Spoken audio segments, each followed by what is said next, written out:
Hola de nuevo, vamos con la segunda parte de este tutorial sobre Doménicos Tetocópulos, conocido aquí en España como el Greco.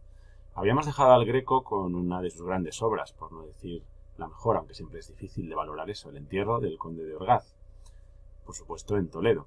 Recordad que el Greco pasó en Toledo la mitad de su vida, llegó con 36 años y murió con 73.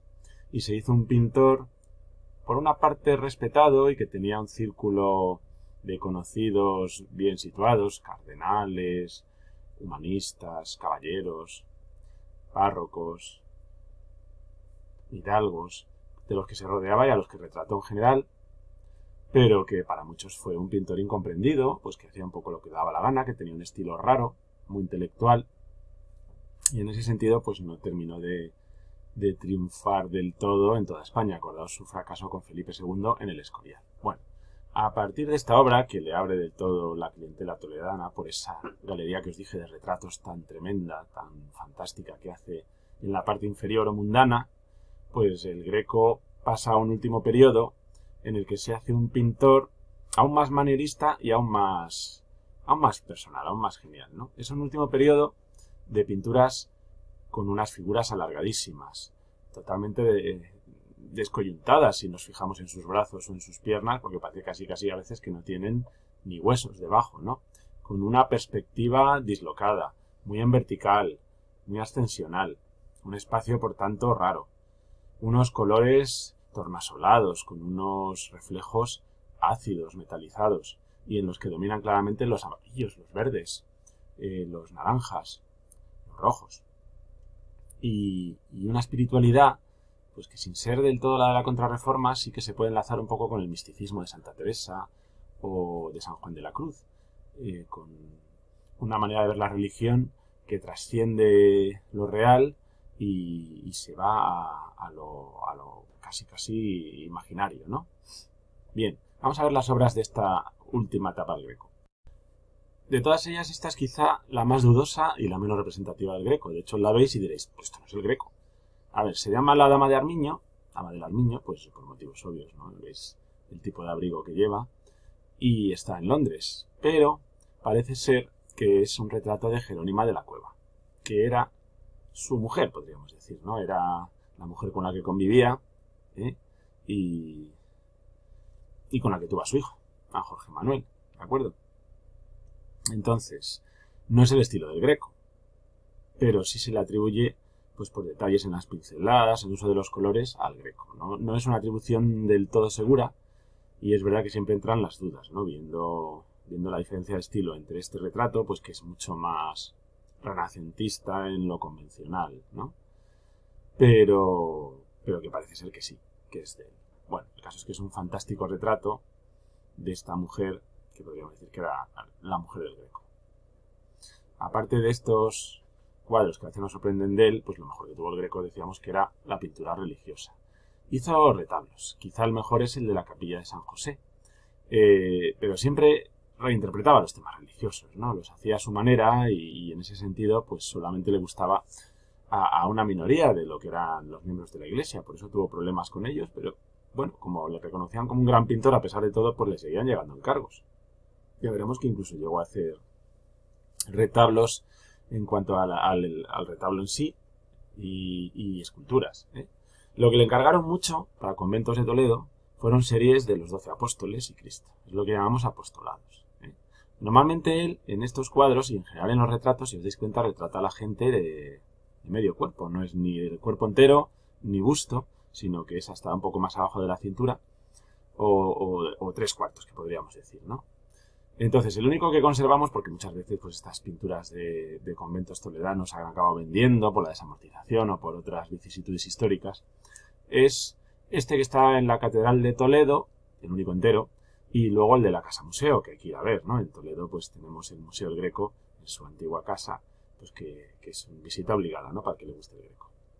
Veis lo que os decía de los tonos, ¿no? Esos tonos ácidos, verdes, amarillos, rojos, los azules, ¿no?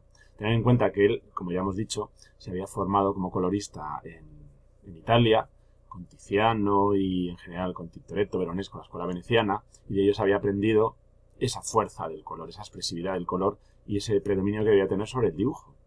En ese sentido es un pintor de pincelada en general más bien suelta, el Greco, pero que también pues añade a esa influencia veneciana, como ya hemos dicho, sus características propias, su estilo. Por ejemplo, el hacer esos fondos, que son fondos aparentemente neutros, fondos abstractos, pero que refuerzan mucho las figuras, que las acentúan, que nos las hacen más presentes, ¿no?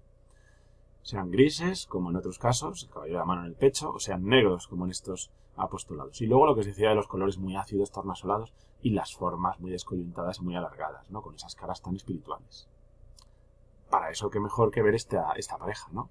El bautismo de Cristo por un lado y la llegada del Espíritu Santo a los apóstoles y a la Virgen, ya con Cristo resucitado, que es lo que llamamos Pentecostés. Fijaros las formas de Cristo. Fijaros aquí esta pierna de Cristo que estoy señalando con el cursor. Tiene huesos.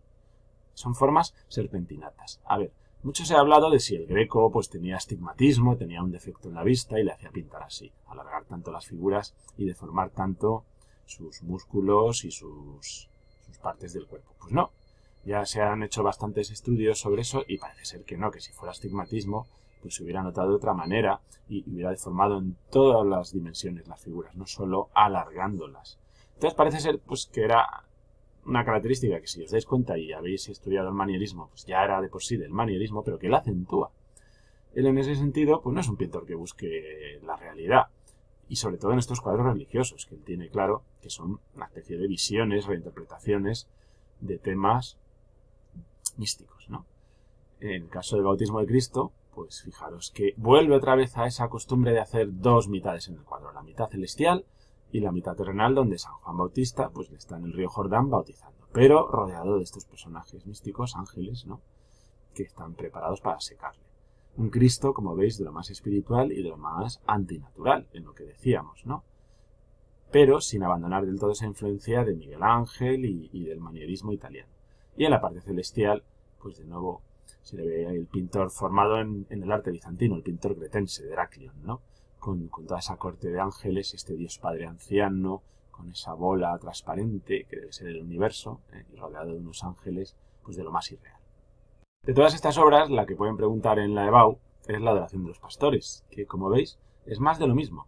Otra vez las dos mitades, la mitad celestial con estos ángeles, ahí glorificando el nacimiento de Jesús, y la mitad en la que tenemos, la mitad terrenal, a estos pastores, ahora veremos sus caras, con la Virgen y San José, que están sujetando con suma delicadeza, veis, este pañito en el que está el niño, que es la auténtica fuente de luz.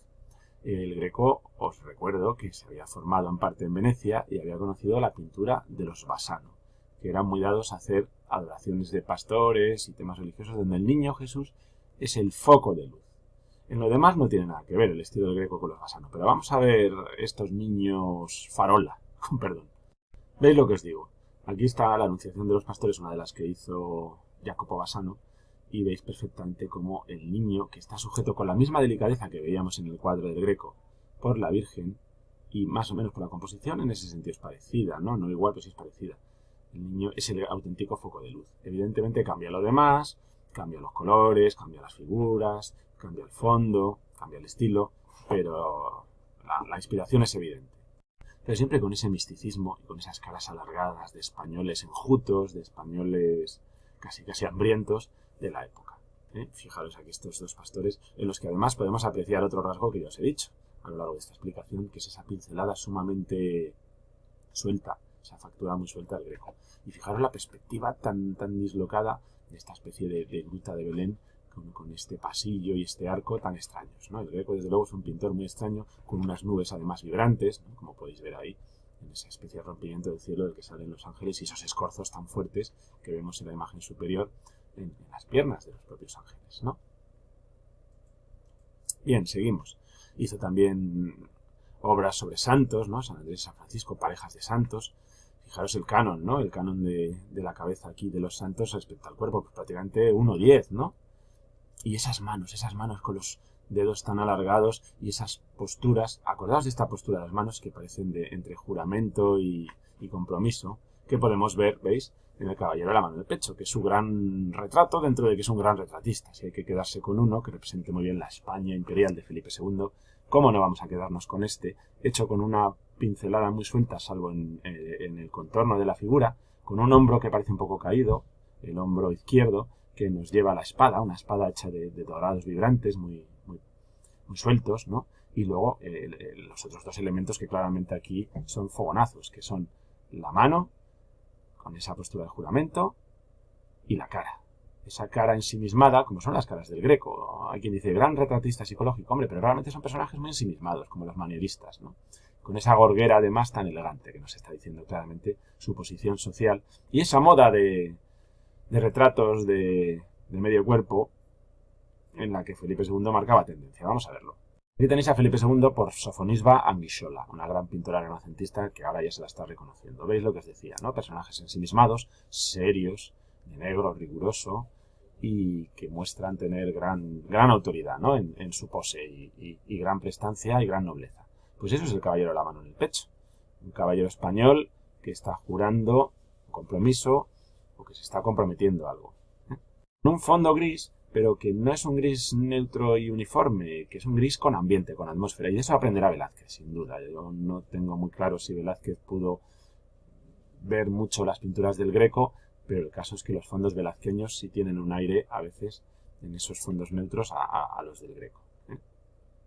Tenemos otro ejemplo de esos retratos de caballeros, no tan famoso, este retrato de un caballero anciano, no sabemos exactamente quién es ninguno de ellos, pero fijaros que los rasgos están fantásticamente reproducidos, ¿no? Y ese ambiente que os decía, ese aire ensimismado que tiene la figura, ¿verdad? Bueno, la lágrima del Greco la podemos ver perfectamente aquí en los ojos de Cristo, ese Cristo que parece emocionado, ¿no? Llevando la cruz, y esas manos otra vez, os dais cuenta del gesto, ¿no? Siempre es el mismo. Y para acabar, el Greco como retratista, ya en sus últimos años en Toledo, pues es el que casi inaugura el paisaje, como paisajista, perdón, no retratista, es el que inaugura el paisaje en la historia del arte, en el fondo, ¿no? Porque esta obra, por ejemplo, es un paisaje. Aquí no hay ninguna figura, ni ningún tema, el tema es Toledo, ¿no? Pero un Toledo tormentoso, un Toledo con una perspectiva extraña, muy vertical, un Toledo reinterpretado por el Greco, dentro de lo que es Toledo con sus escarpes, ¿no? Con el Tajo, que es el que da nombre al río. Un Toledo imaginario, porque no es un Toledo realista, pero mantiene sus puentes, su alcázar, su catedral, ¿no? Ahí vemos el alcázar. Un Toledo que hizo admirar a Picasso este cuadro y decir pues que era casi el inicio del modernismo, ¿no? Cuando lo vio. ¿Veis, no? Con otra vez esos colores tornasolados y ácidos, y ese cielo tormentoso que es el gran hallazgo del cuadro, con esa luz, con un contraluz tremendo, ¿no? Que se vuelve a repetir en otras obras que hizo en esos últimos años, con Toledo siempre metido ahí de paisaje forzado, porque ¿qué tendrá que ver Toledo con el Laoconte siendo atacado por las serpientes, ¿verdad? Ese tema tan miguelangelesco que, como buen discípulo de Miguel Ángel, toma para sus cuadros, pero reinterpretándolo a su manera. ¿Veis? El manierismo, las posturas, la serpiente tan rara haciendo aquí una especie de semicírculo, los escorzos tan fuertes, los músculos que parece que no tienen hueso debajo, las formas tan alargadas y esas miradas tan idas, ¿no? Bueno, pues ese es el Greco, ese es ese gran pintor, por cierto, con ese caballo ahí al fondo, que veis que es un caballo que siempre pues introduce un elemento más misterioso en el cuadro. Ese gran pintor, os decía, incomprendido por muchos, pero que se ha acabado convirtiendo en uno de los grandes de nuestra pintura, un pintor que podemos adoptar perfectamente. Y aquí vemos otra genialidad, ¿no? Esta visión de la apertura del quinto sello del Apocalipsis, que está en Nueva York, en el Metropolitan, y veis lo mismo, ¿no? Lo mismo. Otra vez esas piernas sin huesos casi, esas formas serpentinatas, esos ambientes irreales y esos colores de lo más ácido, en un cuadro de un tema rarísimo para lo que es la tradición pictórica española, que sí que había tratado mucho el Apocalipsis, pero no así, no con esta apertura del quinto sello, ¿no? Entonces el Greco pues es un pintor que no renuncia a su estilo, a sus ideas, a querer ser original. Está claro que él quiere ser muy original, y eso le costó a lo mejor no haber triunfado más allá del Toledo de entonces, pero tuvo ahí su círculo y su prestigio, y bueno, demostró que podía hacer cosas de otra manera, ¿no? Cuando se puso a hacer, por ejemplo, este Salvador, que está en el Hospital Tavera, pues se le ve mucho más deudor de la escultura renacentista italiana, más clasicista, de Sansovino en este caso. Pero bueno, ¿quién no puede ver aquí también ecos, por ejemplo, de Donatello, ¿no? Con este contraposto, con esa postura tan elegante, ¿no? De Cristo, pero que es muy clásica, que viene de la antigua escultura griega. Bueno, pues nada más. Espero que os haya gustado y que os sirva para estudiar a esta gran figura que hay que redescubrir siempre, viéndola en el Prado, en donde tenemos muchos cuadros del Greco. Hasta luego.